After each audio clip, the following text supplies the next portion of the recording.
তৃণমূলের ব্রিগেড সমাবেশ, সেই সমাবেশ থেকেই লোকসভা নির্বাচনের প্রার্থী তালিকা প্রকাশ। সেই তালিকায় এবারও জায়গা করতে পারেনি ব্যারাকপুরের দাপুটে নেতা অর্জুন সিং। তারপর থেকেই জল্পনা ছিল ফিরতে পারেন বিজেপিতেই। ঠিক সেই মতোই বৃহস্পতিবারই পাড়ি দেন দিল্লি।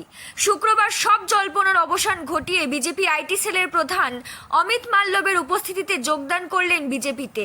তার সঙ্গে যোগদান করলেন তমলুকের তৃণমূলের সাংসদ তথা রাজ্যের বিরোধী দলনেতা শুভেন্দু অধিকারীর ভাই দিব্যেন্দু অধিকারী। এদিন বিজেপিতে যোগদান করেই সন্দেশখালীর ঘটনা নিয়ে সরব হন অর্জুন।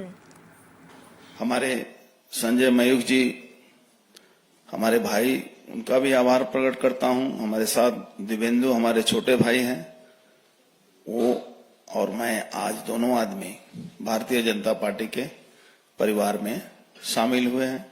माननीय राष्ट्रीय अध्यक्ष नड्डा जी के को अभिनंदन है मेरा। हमारे प्रधानमंत्री नरेंद्र मोदी जी के जो पूरे दुनिया में जो एक बलिष्ठ नेतृत्व जो सामने आया है, हमारे अमित शाह जी जो होम मिनिस्टर हैं, पूरे देश के अंदर जिस तरह से देश को मजबूत बनाने के लिए जो कार्य है, सभी कार्यों को सामने रखते हुए उसी प्रेरणा से प्रेरित होकर मैं बीच में 19 में जब सांसद हुआ था, उसके बाद 21 साल में 2021 में जिस तरह से पोस्ट पोल वायलेंस के बाद पूरे बंगाल में जिस तरह से अत्याचार, जुल्म, गुंडागर्दी, राहजनी, हजारों कार्यकर्ताओं की नौकरी जिस तरह से चली गई, 50 से ऊपर लोगों की हत्या हुई, सुप्रीम कोर्ट ने आदेश दिया, वहां सीबीआई की इंक्वायरी शुरू हुई। उस पोस्ट पोल वायलेंस में हमारे क्षेत्र में सबसे अधिक लोगों को झेलना पड़ा, और उसी अत्याचार के तहत अपने ऊपर तो अत्याचार हुआ, उसको मैं किसी भी तरह से झेल रहा था, लेकिन कार्यकर्ताओं को बचाने के लिए कुछ दिन तक मुझे थोड़े से समय के लिए पार्टी से थोड़ी दूरी बनानी पड़ी। कार्यकर्ता जिस तरह से मारे जा रहे थे, हत्या हुई थी, और बहुत मुश्किल से उनके लिए रोजी रोटी की व्यवस्था हमारी पार्टी भी कर रही थी, और थोड़े बहुत सामर्थ्य में मैं भी कोशिश कर रहा था।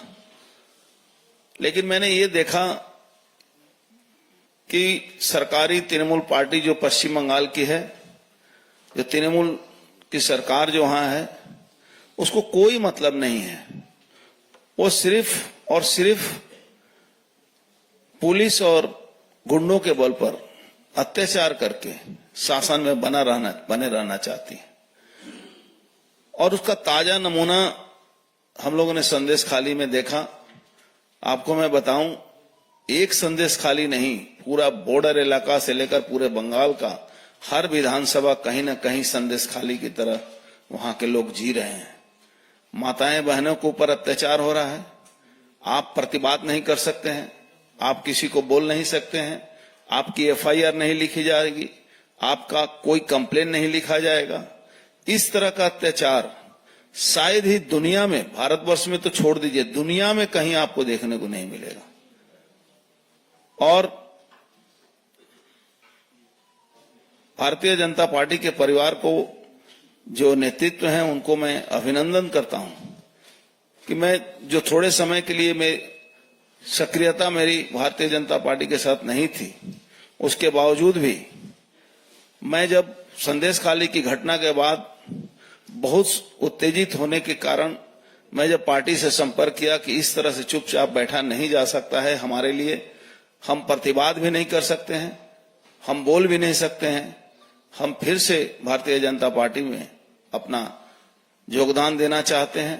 अगर आपका आशीर्वाद रहे तो निश्चित रूप से नरेंद्र मोदी जी जो हमारे प्रधानमंत्री हैं, जिस तरह से पूरे भारतवर्ष को आगे ले जा रहे हैं, बंगाल में अगर इस कुशासन से मुक्ति पाना है तो एकमात्र रास्ता है हमारे प्रधानमंत्री जी, वो जितना मजबूती से इस पश्चिम बंगाल को बचाने की कोशिश कर रहे हैं, और आने वाले दिन में उन्हीं के हाथ से ये बंगाल का उद्धार भी होगा, और इस अत्याचारी शासन का अंत भी होगा, जहां प्रशासन और गुंडे एक साथ मिलकर अपराध को अंजाम देते हैं।